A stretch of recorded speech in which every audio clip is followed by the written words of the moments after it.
I still want to kind of sit there for a moment because I think Hmm. you mentioned something that I think is a perfect segue for my next question. Yeah. Um, and that is, what is one thing that you can think of today that children are deeply needing from their parents? I'm going to say our children need us. Yes. You go out to a restaurant and everyone's on their phones and Uh-huh. device. We make time for our favorite TV shows. We make time for our girlfriends or our events that we want to go to. How many of us make time to go to the games? How many of us make time for just the sit down conversation when they're struggling in school? Instead of yelling for the hour, did we stop to ask, hey, what's difficult about math? Tell me a little bit about how the teacher's teaching. Is it making sense to you? They need us to really be empathetic, but also, again, good old fashioned parenting said, hey, we just talked, we communicated, we figured it out. To be present, you're saying. They need us to be present. All right. Welcome to another episode of Be About It podcast. I am your host, Baraka Barnes. I'm so excited about my guest that I have today. It is going to be a very interesting conversation. I know sometimes you guys see some of these titles and see some of the guests that I have on, and you think, what does that have to do with Be About It podcast? Well, I'm glad you asked. See, I told you at the beginning of this year that we're going to have different guests come on the show because I want them to provide different perspectives on just how one can go about being about it. And today's guest is no different. Today, I have the privilege of hosting a licensed professional counselor, a mental health therapist, and owner of Little Hands Family Services, with over 20 years of experience helping families and children thrive. She is the author of multiple books, including Powerful, Peaceful Parenting, Guiding Children, Changing Lives, and her latest book, which we are here to talk about today, Love Our Babies Well, where she blends clinical insight with biblical wisdom to help parents raise emotionally and spiritually healthy children. She also serves as a children's pastor, continuing her mission to pour into the next generation, both spiritually and emotionally. Dr. Stacy Haynes, welcome to Be About It podcast. Thank you so much for having me. I'm excited to be here today. I am glad that you are here. I have to say this: when we were on Facebook, right, and that's how I first initially came across you. Mhm. And somehow, you know how the algorithm works. You came across my For You page, and I was like, okay. I see that she's promoting a book, and I got excited immediately. I said, wow, she wrote a book. And I just reached out to you immediately on. I'm a podcast host. I would love to host you on my podcast. And I did not even think about the fact that wasn't very professional the way I did it. I do it all the time. No worries. It's good. It's good. But you were so gracious. You had your people contact me, and Right. I don't have people yet. And she reached out to me and said, "Dr. Stace would be glad to be on your show." So thank you so much for being so gracious for the community. Absolutely. Listen, I do the same thing. I'm with you 100%. Do you really? All right. So what I want to do, first of all, I want to get into the conversation, but I want to introduce you to the Be About It and my Be Trained community. So let's talk a little bit first about what drew you to working with children and families. Ooh, well, I'll give you the short, long story. Okay. The short, long story. Okay. Growing up, so I share my family has a history of mental health, but in Black Okay. communities, we didn't talk about mental health That's and we right. No. didn't know how to treat. And so my brother kind of is my inspiration. I tell people he had ADHD, later Okay. diagnosed bipolar, ended up in prison due to some impulsivity. And so as I began my college career and thinking about, I wanted to make a difference and I wanted to help families to understand what we didn't understand then about mental health and Mm-hmm. really help them to say, we need people that look like us that can teach our families what that Yeah. looks like, how to help and support. And so really that began my journey. Wow. Wow. And you're right. You know what? It's that taboo subject, that taboo Mhm. topic that we in Yeah. our community don't really talk about. We'll see, Brother Jojo over there acting crazy, but we don't, you know what I'm saying? We instead of, That was crazy. Exactly. He was you a know what I little mean? strange. That's how we talk about it. Mhm. Right, exactly. And I should have put crazy in quotation, air quotes, because he might not be crazy. There may be some challenges. Differences. Yep. Yeah. So I don't know. I don't mean to be offensive, but that's the word we used to use. Absolutely. And so That's great. So you've had personal experience with this, and this is Mhm. what led you into going into the industry. Okay. Mhm. Awesome. So with over 20 years as a counselor, what have children taught you that adults may have often forgotten? Ooh, they've taught me to listen to them. Come on now. Mhm. Listen, and here's what's really interesting about children. I've learned that teachers yell. Uh-huh. Parents aren't always mean. I've learned that there are some really great things about being online and gaming and social media, right? So I joke about the things. One of the things children have given me patience and a grace. I Mm, tell folks all the time, a lot of my colleagues in this space actually don't want to work with children 14 and under, right? They want the yeah. teenagers. They want Yeah. the higher. Give me the 3-year-olds, give me the 5-year-olds. They're gonna tell Really? you like it is. They can express their feelings.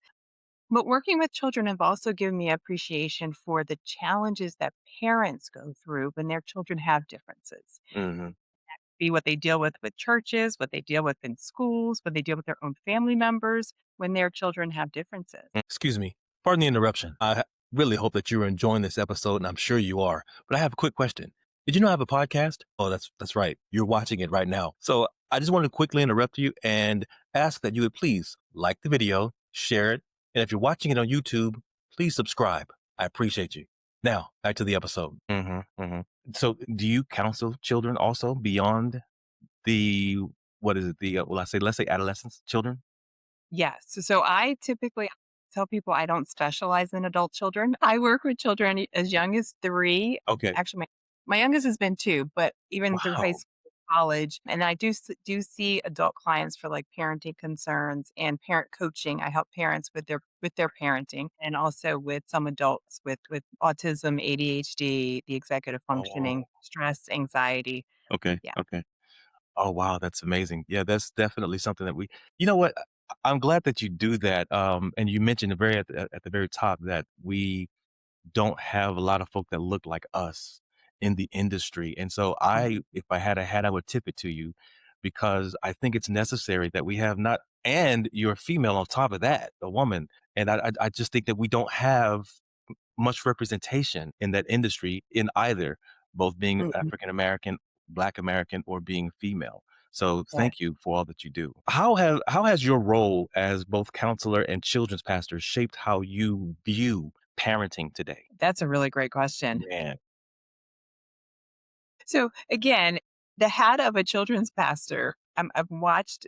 I grew up in Sunday school. I grew up where the bus used to pick you up for Sunday school, right? Come And on now. Yeah. so bus ministry was a thing. And now we've seen this shift where parents are busy. Yes. As a children's pastor, it's really hard even to get parents to volunteer in church anymore. So I'm gonna Oh, give I my plug for all the children's ministries out there. We need volunteers. hello.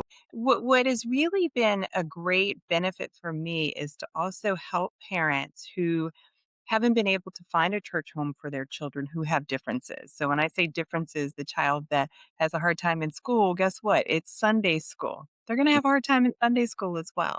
Mm, And so being able to support children, being able to have faith based in what we do, even when you talked about earlier, my book, one of the things I was really intentional about the research being for Black and Brown children, oh, but wow. also faith based research information to help families. That's good.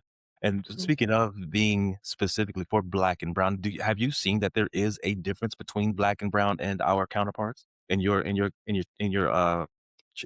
counseling sessions and Absolutely. We still have a divide of who comes in for treatment. If I okay. had to say, even though I'm a Black therapist, probably still 70% of the people that come to seek services do not look like me.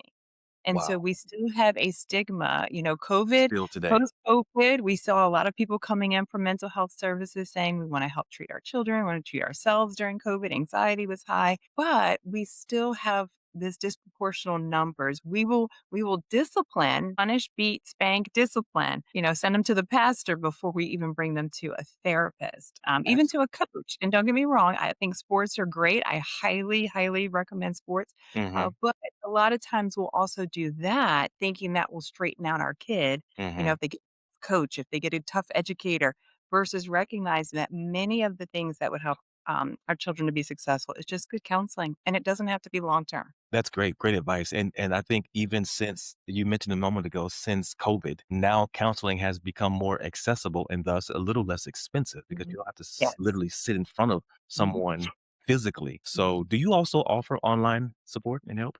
Yeah, Counseling? so I'm a virtual actually, I transitioned. I was probably one of the last counselors that I could not stand the virtual world. Even Really? in COVID, the mask, I had the filter, I was in person. Uh huh. Recently, I have moved completely, actually completely virtual. Oh, okay. And just to even add to your audience the information, so we had the healthcare parity that actually provided, and this was before COVID. Hmm. Care Parity Act, what that did is it actually made mental health services accessible the same as any other service that you have if again, a provider takes insurance. So, for Yes. example, I take insurance. So, many families, the same copay you have for your doctor is the same copay you would pay to see a clinician if you're Great. using your insurance. And so, many people still think, oh, we have to pay out of pocket or a Right. therapist will take insurance. Many of us, our daily bread and butter is Yeah. through insurance. And so, Okay. definitely, if people are looking for services, I would say start with your insurance. If you have medical insurance, Aetna, Horizon, all the big companies have mental health providers. Hmm. Even a lot of the colleges have free services for even our college age students through campus or through a third party services that they've partnered with. So mental health is affordable, Yeah. not just accessible, but it's also affordable. And that's one thing that I find families actually are not aware of. And we have to make sure that we spread that information. No, that's a great point. I'm glad you said that. I'm glad you expounded on that because you're absolutely right. And in fact, I think some people believe that the only way to get it is maybe through their job, for example. Yeah. And what I mean by that is my employer offers some kind of counseling, but it's free. Yep. Now, I'm not saying I believe personally that that particular counseling is not as good as what you might provide. And so what you're saying is a counselor like yourself is available not only through your employer, but also through your employer's insurance network. Yes. And I have to say, just because it's free doesn't mean we're not qualified, I'm right? not saying that. I'm not saying that. I'm not saying. I'll tell you my bias on counselors, right? Okay. So I'm a licensed professional counselor. So Uh-huh. all of my graduate program was in counseling. Okay. Social workers, again, some are going to be mad at me when I say this, but we have different degrees as well. Okay. And so that sometimes also impacts our services and what we get from people, right? Okay. And so even to say you have to do your due diligence, understand the provider that you're getting services Yeah. from, Yeah. but it really is important too that that person has experience in what you're coming in for and what you need help and support with. So Mhm. definitely do your research. Do you research? But Ask employee your question. assistance programs are available. A lot of employers are offering that as well Yes. post COVID.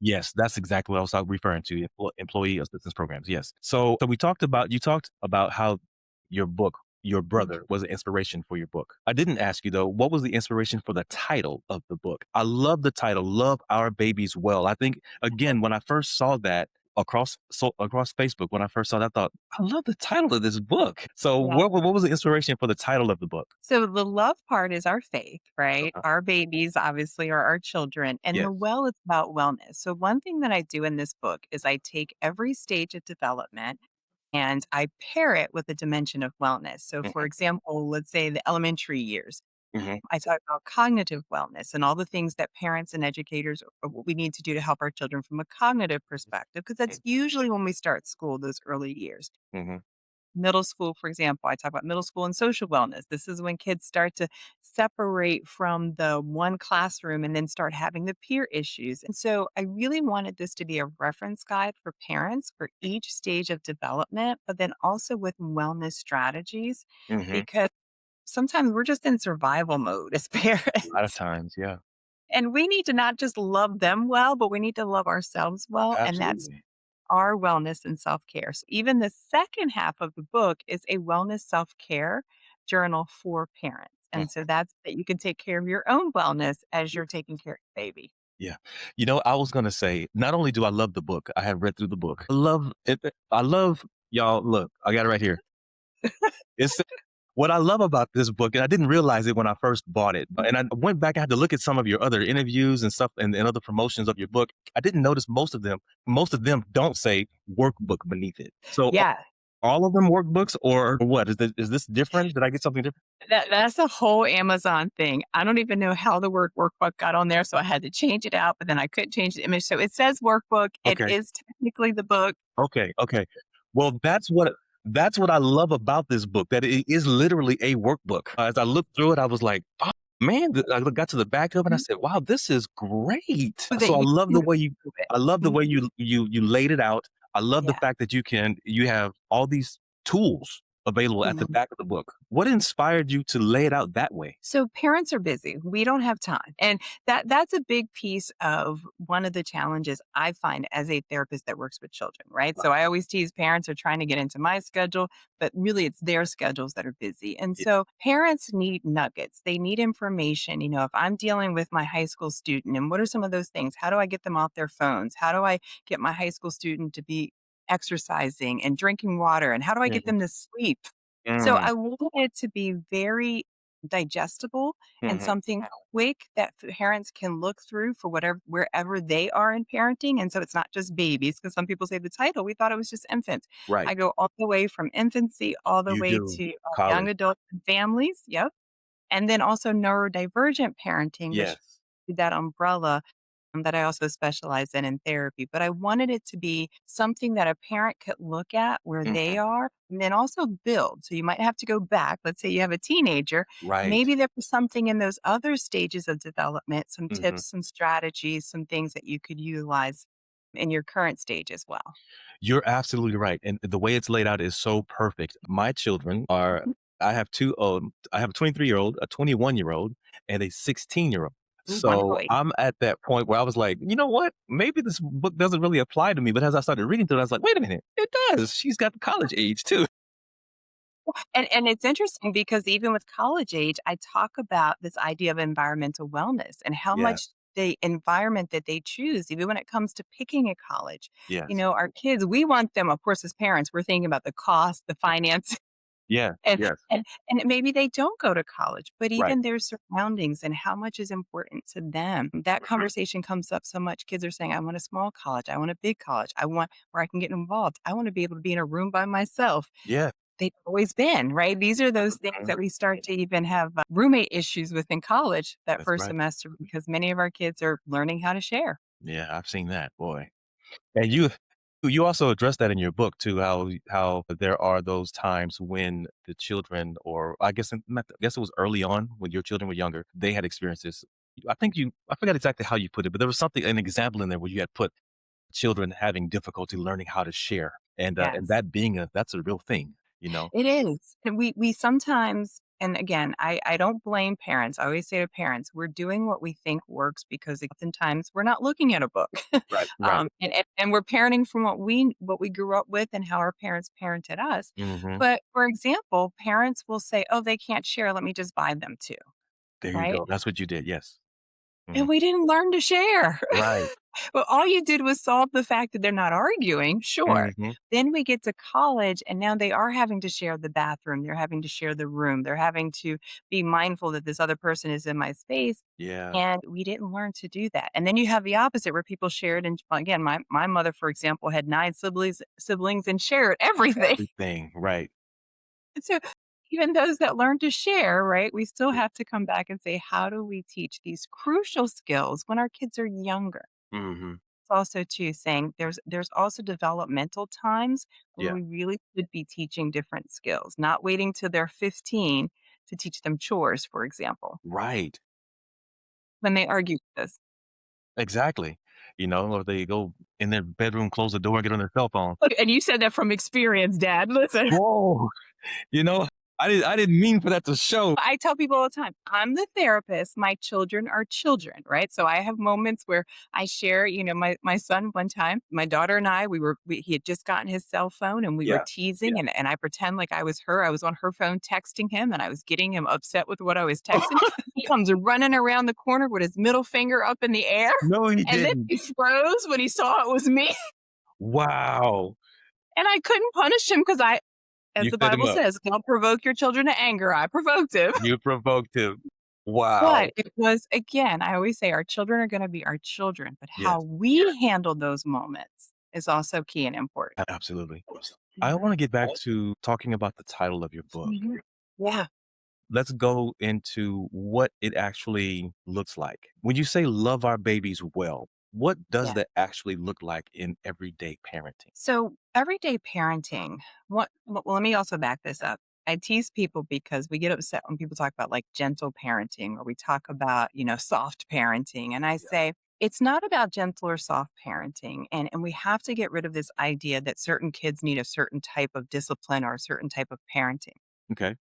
We all crave love Hmm. from infancy. We are born be nurtured. We were born, if a baby isn't nurtured, what do they do immediately? They cry, Yes. right? That the baby's in the wild. I say, listen, they cry, somebody comes to comfort them. Hmm. I think this idea of love is saying love is also about having clear discipline, having boundaries and rules, having set expectations. But even as we think of, for example, how God loves us, right? Yeah. And I put this faith piece in there specifically around love because we get forgiveness. And even the idea of how we engage with our children every single day. In the morning, how many of our homes are full of yelling and screaming and upset? Hmm. Why? Because people are tired and running late? What happened to patience? What happened to kindness? What happened to self control, even as the parents in these Yeah. moments? Right. So, so saying that love shows up even when our children are having the difficult moments, Mm. even when our children are disrespectful. How do we show love in those moments? How do we, again, begin to sit with them, listen to them, discipline with love and respect? And respect is huge with this generation of kids, for sure. Absolutely. It is. Yeah. Mm. Yeah. That's good. Okay. I still want to kind of sit there for a moment because I think Mhm. you mentioned something that I think is a perfect segue for my next question.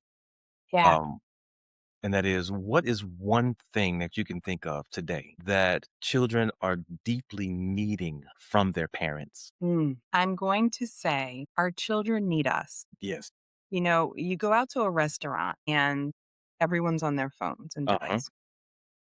We make time for our favorite TV shows. We make time for our girlfriends or events that we want to go to. How many of us make time to go to the games? How many of us make time for just the sit down conversation when they're struggling in school? Instead of yelling for the hour, did we stop to ask, hey, what's difficult about math? Tell me a little bit about how the teacher's teaching. Is it making sense to you? They need us to really be empathetic, but also, again, good old fashioned parenting said, hey, we just talked, we communicated, we figured it out. To be present, you're saying. They need us to be present. They need us there. One of the challenge, I'll tell you, even as a child therapist, Mhm. this is how people think it's supposed to go. They come in for the first session, they tell me about their child, and then I never They see leave. them again. Right. That's not how it goes. Right, right. You want them to be there and present and talking and My job is to actually give them the tools so they don't need me. there you go. Oh, that's good. Hold on, say that again because I think you're right. A lot of times we wanna just dump our children off, whether it be to the The school schools, therapist. coaches, to therapists, to the doctors. Here's the thing, parenting was always supposed to start from home, right? Mm, Even we talk about education, I talk to educators all the time. mhm. Education starts before that child is going to kindergarten, Yeah, it and does. this is where we get it wrong. We think Mhm. they're smart because they can operate their cell phone. That's not smart. Right. That's a kid that's learned and trained because when I touch a button, something responds. So that's just trained behavior. Mhm. That's not education of a smart child. A smart child is that they can do their writing, they can do their reading, they can do their ABCs. That's right. That's education. That's That's right. smart. That's right. But back to, parents, even with therapy, my job is to give you the tools, which what I do with Love Our Babies Well, right? This is why there's a section in each chapter that's parenting tips specifically for Yeah. that reason. Yes. I'm trying to give you the strategies that if your child was sitting across from me, these would be the things that I would be working on. These would be the tips and tools that I would be giving to you as a parent. But I'm not supposed to be in your child's life forever. Now, I do have some kiddos I've been seeing for 10 to 12 years, and we don't talk about it. Oh, wow.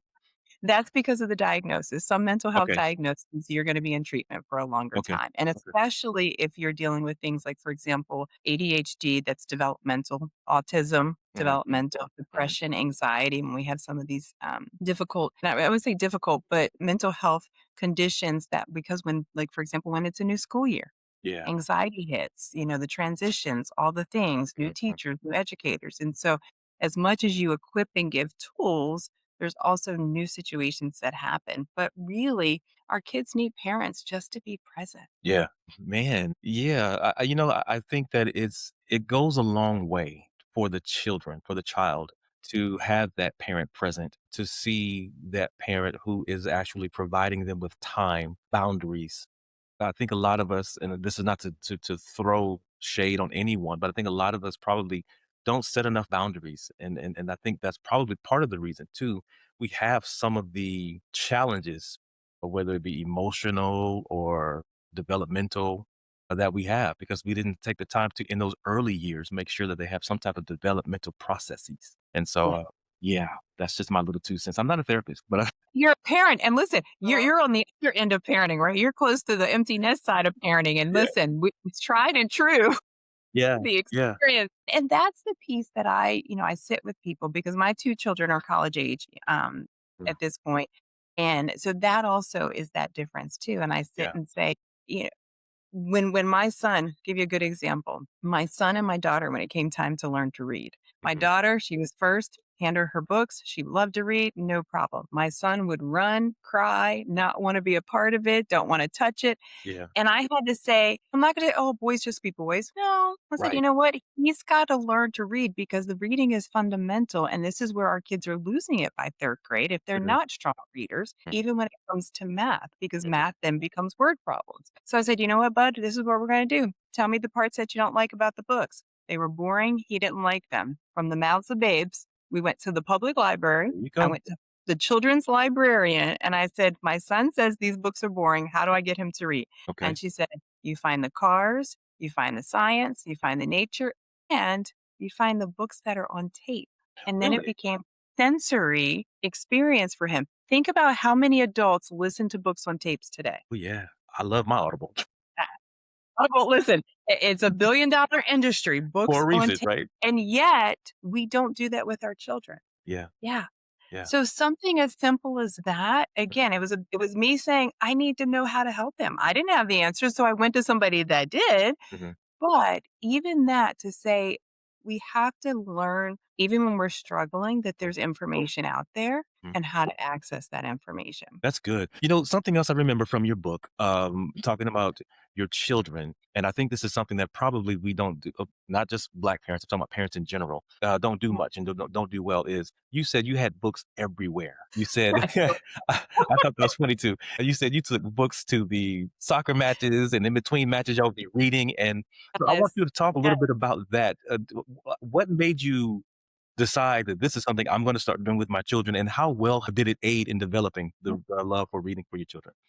Yeah, well, so there's research and it's called the home environment, right? And so early intervention folks will, let's say they'll come out to a home. And one of the assessments we look at is how many books does a family have? How many toys do they have? Mhm. We look at what's in the environment that helps a child develop holistically. And I was the parent that said they have a small amount of toys in their room. No TVs, no The technology in technology. the room. Even as seniors in high school, their cell phones stayed in my room at bedtime. They did not Wow. have them in their rooms at night. That was not their alarm. We bought alarm clocks, and I was their alarm clock if I needed to be. So, Okay. but what happened was the love of books, it wasn't punishment, it wasn't just homework. If we go to the park and we were in between soccer games, we'd pull out a book. If we were in between, in car rides, a book. Give you a true story. We just went on a vacation in December, and we Okay. were waiting to get off the cruise. And my daughter is sitting there. She pulls out a book, and she's sitting there just reading a book. See, yeah. Actually, let me backstory. While we were on the cruise, we stopped at one of the excursion stops, and she said, "Mom, can we go into the bookstore real quick? I just Googled. There's a bookstore here. I forgot to bring a book." What? We were in family trip. Everybody had to go to the On bookstore vacation. book on vacation so that she could have a book to read. Wow. And again, but it wasn't it's not something that was forced Right. after, again, by middle school, high school, they had to read books for school. Mhm. But I also was a big fan of summer learning. Mhm. And I will say that with books and parents. Part of the challenge is our children really do lose education, and this is research supported. Yes. And so when we have summer reading, like reading the books, doing the math packets, the things that parents get frustrated about, I'm Yes. like, no, you want your children to do that during the summer. Hmm. However, I also say wait till the last 3 weeks because don't argue all summer about summer reading Yeah, because yeah, they're not gonna exactly. do it to the last 3 weeks of summer anyway. So Hmm. so pick your battles there. Yeah, But we can do summer learning 10, 15 minutes at a time, something fun. Even I would go to the library every week. My father yeah. would take us to the library every week when I was a child. And my father was had a GED. He was not college educated at all. My mother has an associate's degree, but Mm. they knew the importance of education and they said, "Hey, listen, we want you guys to learn. We don't have books at home. The public library is free." So every week we'd go to the library.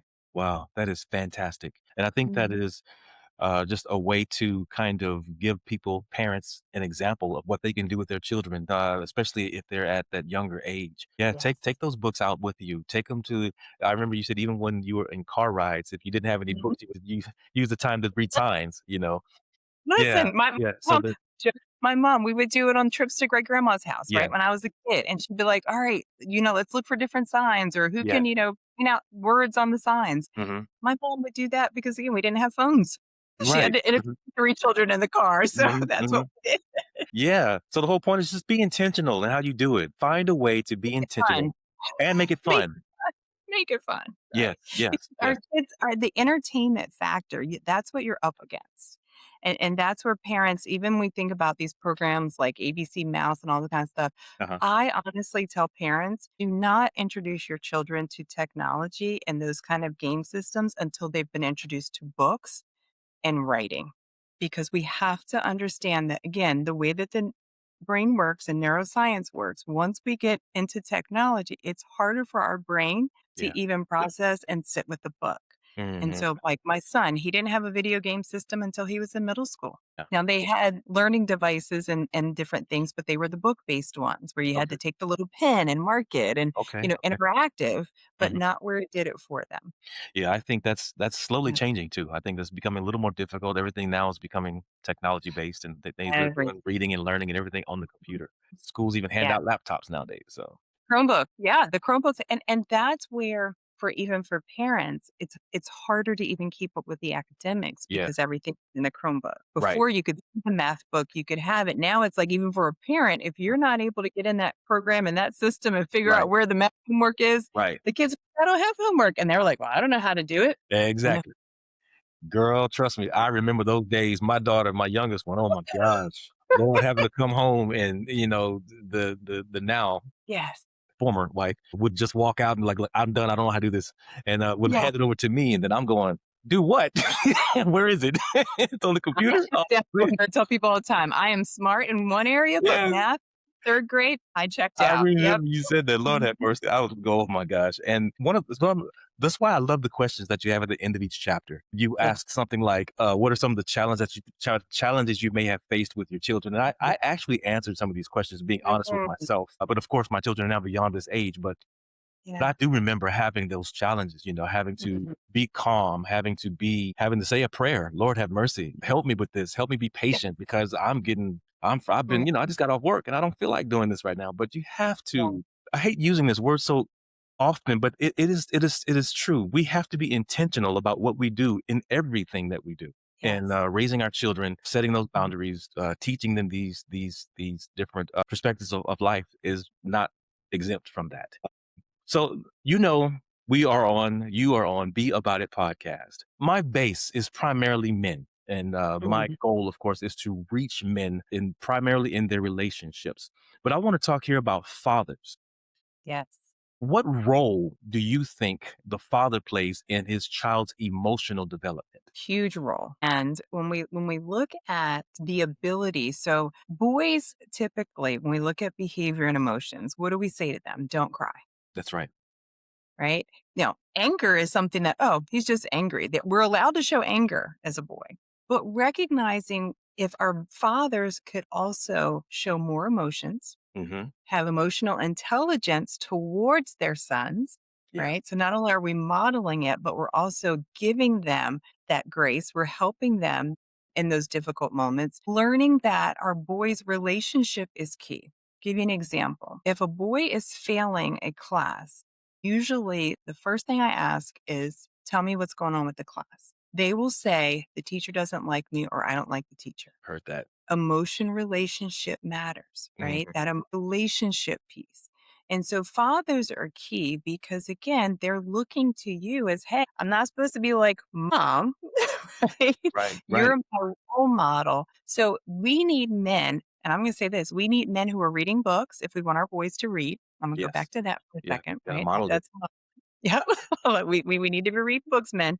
But we also need men who can recognize the emotion in their sons, match it not with anger, but match it with a calm response. Mhm, Say, "Hey, let's sit and talk about what you just said to your sister. Let's sit and just talk about what you just said to your mom, what you just said to me." mhm. But being able to even in real time help their sons through those difficult moments. The challenge we're having in schools, for example, K through 12, how many male, even black male, but how many male educators do we have? Yeah. So the only role models, even K through 12, think about this, is going to be that male in the home for a lot of our kids. We have tons, and of course, we all had the male gym teacher. No, right, right. By middle school and high school, we see a little bit more now with sciences and math, right? Let's be honest. We have a few English teachers, but even the idea of saying, where are their models Exactly. for male development? Mhm. It's going to be our dads It's gonna be and our important too. fathers matter. Yeah, faith, fathers matter. Yeah.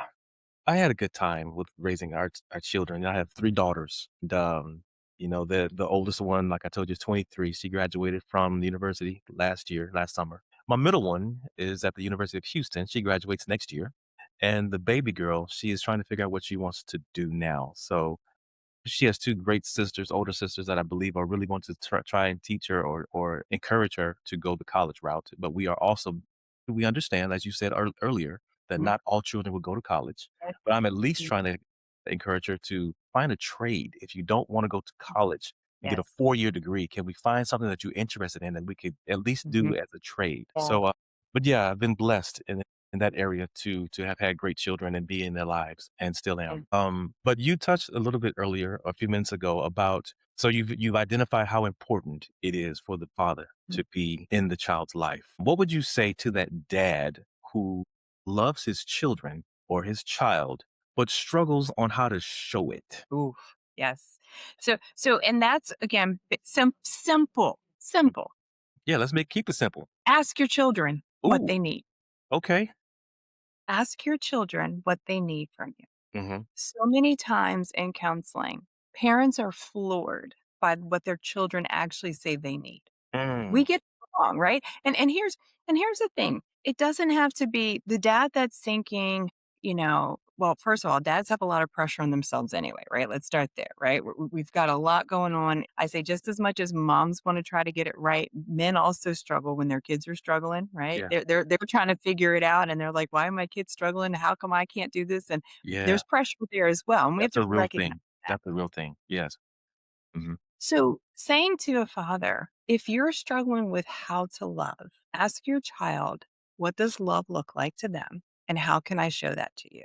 Mm, What do you need from me? And that's a game changer. that's a game I have changer. kids say, you know what? I don't need you to buy me all this stuff. I just need you to take me to my baseball game. I need you to come to my basketball game. Yeah. Dads were doing the wrong thing. They didn't want the sneakers. They want you physically at the game. Right. Yeah. You know what? And for me, I was a thespian, so they could have come to my plays. Well, and that is it's the idea of expression of love. We all express it differently, and Yeah. even our children. So what Yes. one child needs, another child may need something totally different. I have Yeah. 2, and each of them, not just based on gender, my son and my daughter both have different needs, even in Uh-huh. their love languages and what they need from me. I tease my son has gone away to college, and I don't really hear from him unless I reach out. Right. Yeah. Yeah. I'm like, he is enjoying freedom. He is enjoying his life. That is good quality parenting and good attachment. I tell people that is secure attachment when they don't miss you. Don't worry. That you're good. But even the idea of saying, but I do know, for example, each week I FaceTime my children because I need to see their face. That helps me to see how they're doing. And Mhm. even when they're talking with me, I can kind of read what's happening for them, how they're doing. Actually, they love it. So Do it's they it's really? funny. So because my son can continue to play his video game as I'm talking. Okay, okay, okay. I always tease him. He's got one headphone on, I'm here. And, my daughter will actually call me now. Okay. And that's how she calls me. Her primary mode of calling me is through FaceTime because they've Okay. gotten used to the fact that mom wants to see us when she That's good. talks to us That's good. because there's a distance with college, right? They're Yeah. not close, so we want to be able to see them. But back to the idea of loving your children. Give yourself grace as a parent. Mm-hmm. We're not always going to get it right. I didn't get it right. I've got 3 parenting books out here, and I still didn't get it right all the time. I tease people, Mary lost Jesus. She did. And if you really think about that, and yet the angel Gabriel said to her, "You are the chosen favored one." But he also told her at the end, God never fails. So again, if the mother of Jesus could lose her baby, she had one job, y'all. One job. And she knew who he was. Days. Listen, that's that part. For 3 days, she lost her baby. An hour. Mm-hmm. But give yourself grace. Yeah. Start where you are right now as a dad, as a parent right now, and say, I can't change what the past was, but I can be intentional going forward. Yeah. I can wake up each day and say, today is not the day I'm going to provoke my child. I'm going to love my child. And what does love look like? Yeah. Specifically, what does that child need love to look like? Not just what, because again, dads are also in survival mode too sometimes, right? Listen, working, doing a couple of things, trying to take care of the family, all of the things. Mm-hmm. We have to give ourselves grace. Absolutely. That's great. You are so right that we do need to give ourselves grace because, again, these are some things that we might not have learned ourselves growing up, So how can we teach from something that we don't know? Fellas, Yeah. if you're trying to raise or learn how to show love, like the doc said, you might have to go to your child and ask, what is it that you want? The most practical thing is to literally go to them and say, how can I do this? What would you like to see from me? What's wrong with that? I don't think there's anything wrong with that. That's great advice. Great advice. So throughout your book, almost in every chapter that I saw, you come up with a lot. First of all, I want to say this. Under, I believe, every title or every heading, you have a scripture. I believe that scripture really lays the foundation for what it is that you're about to talk about in that particular chapter. I love that. But in following that, you have a bunch of principles that you outline in each chapter. What is one principle from your book that you can immediately identify that will impact a family if applied? One principle immediately that would impact families. Well, okay. So for those of you that are spanking, so Deuteronomy, I always say the kids have 6, 7. We have Deuteronomy 6, 7. So scripture tells us that discipline even is in teaching the statutes, teaching the law, right? From when we wake up in the morning to the time we go to bed. Discipline, we have to change how we're disciplining. We don't have to be louder. We don't have to be mean. We don't have to. I always tell people, you've lost control when you feel like you have to scream and yell in order for things to change. There are no examples in the Bible when people were disobedient that they were spanked. Yet there are tons of stories of disobedience, right? Moses, when he broke the commandments, he was just given another set. God got mad at him. The Bible says God got mad at him, had to take a step back. Jonah had a very interesting time out. Yes, he did. One listen, 3 days. take it, right? But again, the idea that we think spanking and discipline are synonymous. I start with my family and I always say, remove hitting and your aggression in your child will immediately decrease. Because what we're doing is we're teaching them by hitting that I don't like your behavior, so I'm going to hit you. Wow. Most toddlers, when they're hitting in school, the first question I'll ask the parents, are you spanking? They say yes. Stop spanking. The toddler stops hitting in school. Okay. Again, we're teaching That behavior. discipline with love and discipline in a preventative way. Give you an example. We have the kid that keeps, let's say coming in late, whatever the issue may be. You're taking away the phone. You're taking away this. You're taking away. If you looked at the last 6 months of how much you've given that same discipline and yet you have the same behavior, what's changed? Right. Nothing. That's right. Nothing's changing. Yeah. Nothing. So insurance companies, give you a real life example. The auto industry, they decided that, hey, they used to punish us when we would speed, right? You get 6 points, have to go to driver's improvement class. I had to go to driver's improvement class. I know it exists. Now what do? They don't do that the same. They give you an app. And if you drive well, you get money, you get reward. That changes behavior faster than punishment. That's why even insurance companies give you rewards Yeah. versus the punishment. If we want to Yeah. change behavior, we have to change discipline. Do you Mhm. praise your kids on a good day? Do you tell them how great they were today? That they had a wonderful day, that you were just so glad that everything went smooth? That's the stuff that we need to do. Increase our recognition of when they're doing well Mhm. and change in those moments when they're not doing well. Discipline is about teaching. There's a teaching aspect to it. There's sometimes natural consequences, right? I always tell, listen, if they got suspended, that's their natural consequence, move on. But really recognizing that even with discipline, it should be in love and it should be to restore us and restore relationship with our child. Mhm. Because even that's what would happen when God would discipline us. That's right. That's right. You know, Mm. it's I must have a mirror or something back here because you're all up in my notes and stuff. You I love it. That's good. Yeah, I wanted to add my next question was going to be, how do you show discipline without damaging your children's heart? Yes. But I think you've done a great job. Is there anything else now that I've asked the question that you could Mhm. probably add Yeah. to that you might not have addressed in the previous answer? So part of discipline is also having expectations ahead of time. Give you an example of a school. A lot of times parents will say, well, my kid doesn't act this way. How come they don't act this way in school? They act this way at home, right?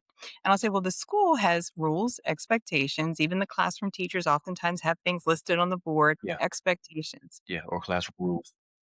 If we have clear expectations, That's good. Yeah. we're consistent because we change more than the kids. And I always say consistency starts with us. Hmm. Not a behavior chart. I don't put kids on behavior charts, and none of us are walking around with behavior charts. I say, what are your expectations? And have you clearly, my kids would know, for example, on Friday, you get all your chores done. You have the rest of the weekend to yourself. I don't bother you, All right? right. Unless we Oh, got activity, we got something going on. But by Friday, laundry was in, beds were made, things were, listen, they knew their routine. And hmm. it started when they were 3 and 4 years old. Like, we started this routine. So the time they were 16, I didn't have to say anything, but, "Hey, is everything done?" "Yes, yep, all right, where we going? What you guys need to do?" And Hmm. out we go. But we have to change and be more preventative when it comes to setting up discipline and preventative when it comes to setting our expectations and not assuming that our children know what our expectations are. Right. Right. Make a lot of assumptions and we've never taught them. We do. My mom Mhm. told me something about the word assume. I'm not going to You repeat it here, but if you break it down, you I heard it too, okay. All yep. right. So you already know. Amen. That's exactly what we do in parenting. Yes.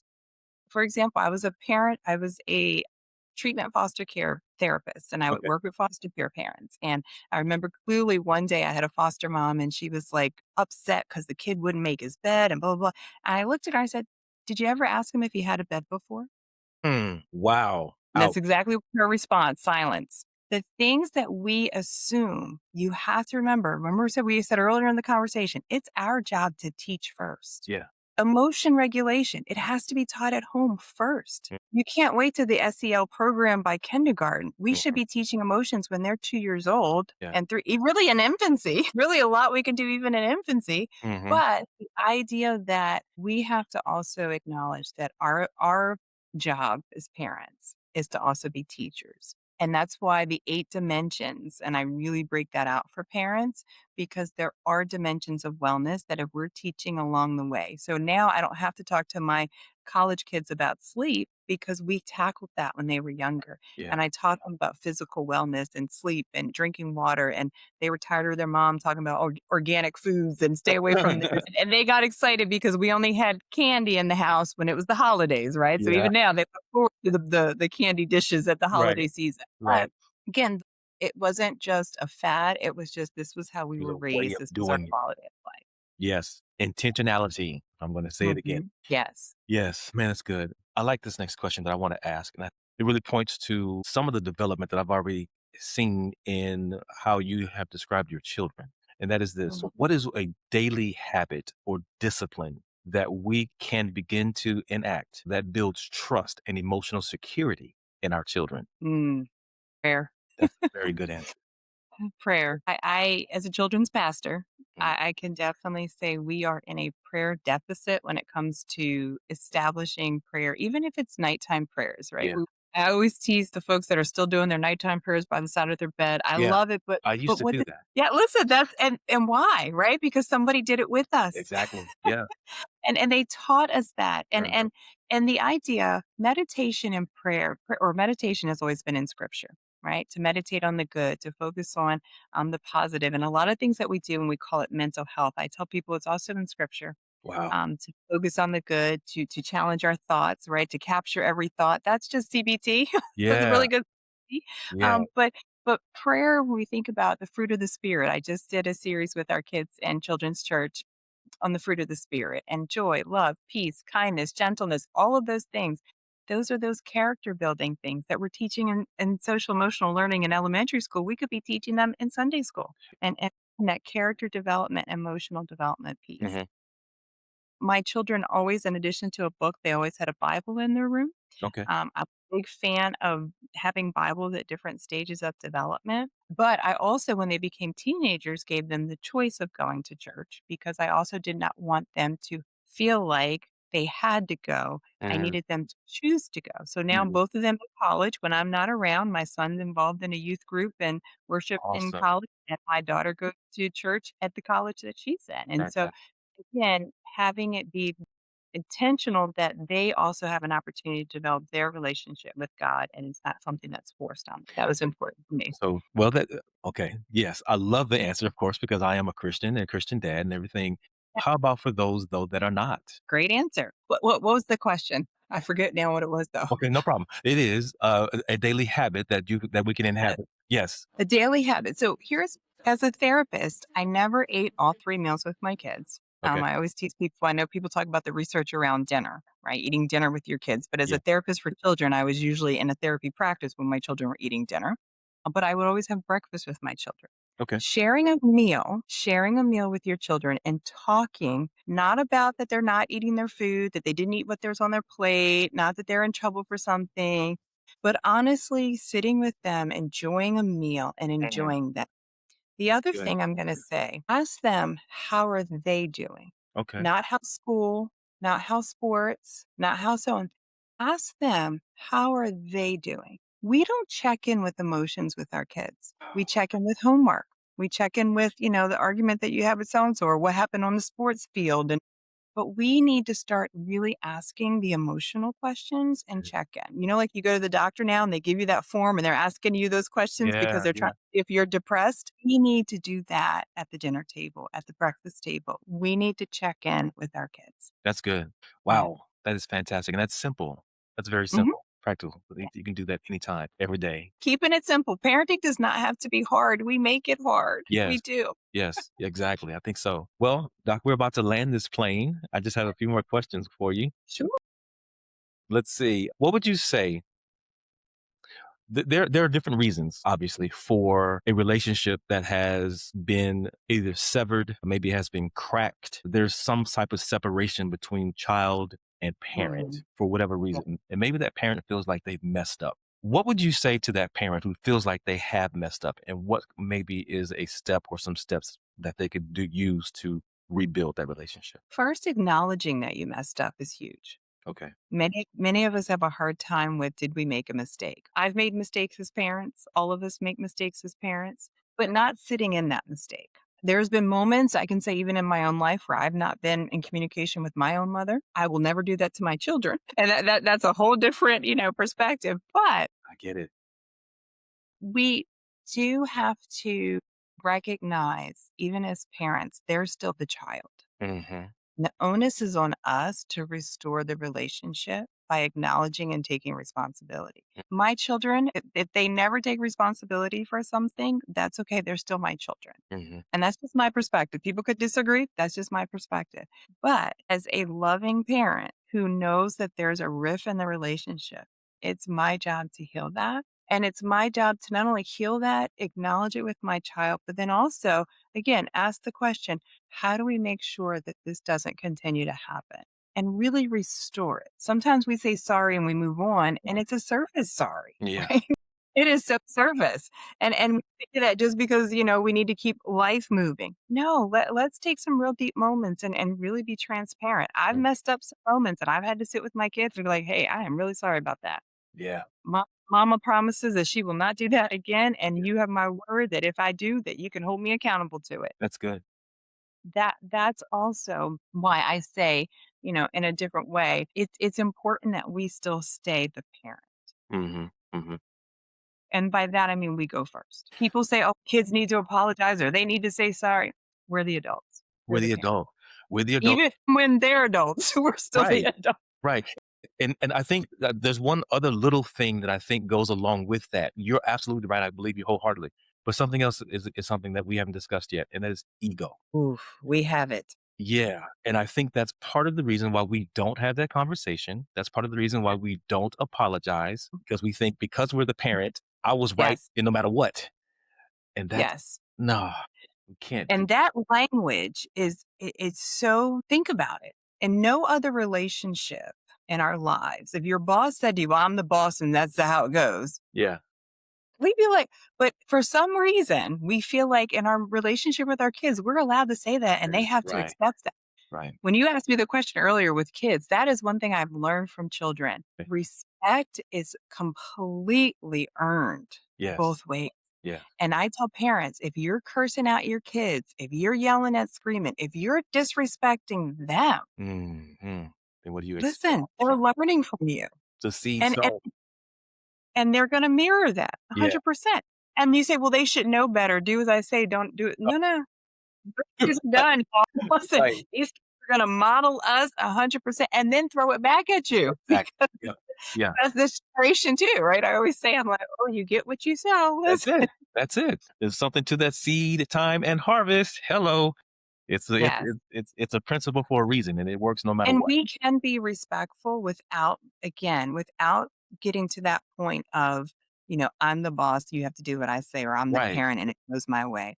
There Right. are respectful ways to say, this is what I expect from you because I am, again, the leadership in this home. I Mhm. am the authority. There's ways to say that that also can build relationship versus you say it, shut it down, and they don't have anything to say. Because a lot of times kids are saying, well, I was just asking a question. It wasn't back talk Right, right, honestly believe them, right? Because right, they're trying to get clarity because they're like, "Oh, this is the first time I heard this," or I mean, all of a sudden they're changing the rules on me, or why are they saying this? And right. Yep. I'm like, Yeah. yeah, it's Yeah. not back Should have talk laid it out pretty sometimes. clearly. They Yep. need clarity. Excuse me. Pardon the interruption. Really hope that you're enjoying this episode, and I'm sure you are. But I have a quick question. Did you know I have a podcast? Oh, that's right. You're watching it right now. So I just wanted to quickly interrupt you and ask that you would please like the video, share it, and if you're watching it on YouTube, please subscribe. I appreciate you. Now back to the episode. All right. So we've talked about um technology in the hands Mhm. of our children. Mhm. I know that you're not totally against it, but you do say you think that parents should wait and Mhm. then make sure the other little um, groundwork is done first. But knowing that technology is as pervasive as it is in today's society, Mhm. what gives you hope for the next generation? Parents, listen, technology, give you an example. My kids, I was very specific. Growing up, they had to have hobbies. Okay. They had organized sports, but they also had to have hobbies. Most children today, when you ask them what their hobbies, what do they say? Minecraft, roadblocks, Okay. some type of switch or device. Hmm. They're not collecting, they're not building, they're not painting, they're not drawing. When we think about this balance, we want to expose them. They have to have technology. We think about AI and all the things that are coming now with that, right? Yeah. We're thinking Right. all the changes. Yeah. Part of actually each summer, I work with a group, Tech Titans, that do this wonderful program in Irvington, Texas, and they introduce middle school students to all the things that are coming with technology. And it's a Okay. great program for kids. And so, again, I'm a fan of technology and teaching how to use it, but also as a career, like you said, even earlier, like a trade. Yes. AI certifications are huge right now. That's huge. Cybersecurity, if people can get into it, it's Yes. huge. Yes. But we also have to remember that you have to have a life when the power goes off. That's good. Right. When the lights go off and then there's nothing to do, what can we do What as can we do? humans? A old-fashioned board game served a purpose, right? That's We right. learned about money when you played life. You learned about sharing. Chess was strategy, right? Like Monopoly taught us about real estate. Like we have to remember that these traditional games and things also can teach skills. Mm, And think that balance with technology is saying, how do we use technology to, yes, make sure our kids stay current with everything that's happening, but then also using the non-technology things to also build up our kids as well. That's good. That's good. Man, I'm down to my last question. Okay. No, I can answer it. I'm good. This is I'm good. Let's sad. No, I'm enjoying our conversation. I don't want this to end. But listen, okay. So we've talked about doing the groundwork to begin Mhm. as children, as young Yeah. children. You also talk about you graduate in this book from being a child to young adulthood to adulthood and so on Yeah. and so on and so forth. So I like the way you've laid all that out, and I like the way we kind of progressed through that in our conversation as well. But on this podcast, we don't just talk about it, Mhm. right? That's the Right. reason why I titled it "Be About It." It actually goes a little Mhm. bit deeper than that. Love God it. gave me something, but we don't just talk about it; we be about it. I know that's not good Mhm. English, but you know what it means.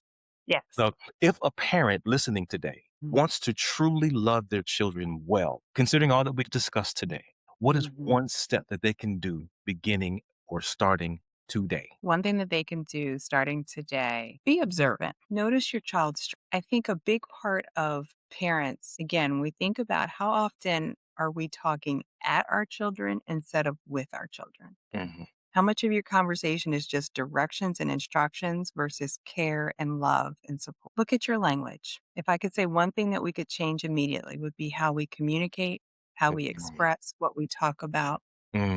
So be observant not only of your children's needs or your child's needs, but also how you are toward your child or children. And our communication, it's Mhm. key. Again, I'm in that latchkey generation, right? So you knew what was gonna happen when mom came through the door Yes, based on her food, right? yes, yes, We knew how the rest of the night was gonna go.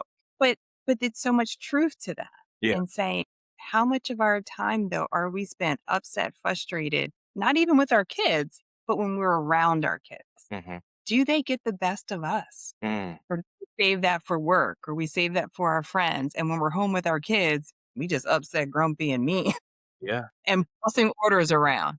One of the things, my first book, Powerful Peaceful Parenting, I dedicated to my dad. And my dad would always say to me every single day, I love you and I'm proud of you. Good. It could be on my good days, it could be on my bad days. Yeah. But every single day, he said, I love you and I'm proud of you. And that I do that with my children Yeah. every single time. Wonderful. And it is so important, again, that communication piece. Listen to how you're talking, listen to what you're saying. If you can sit for 20 minutes and all you do is give instructions, directions, and yelling. Yeah. Yeah. Yeah. Because sometimes we don't have a lot of time. I tell people all the time, my kids were in high school, they were on fields, they were playing sports, activities. I saw them in the morning, I saw them 20 minutes at bedtime. Mm. Like that was it.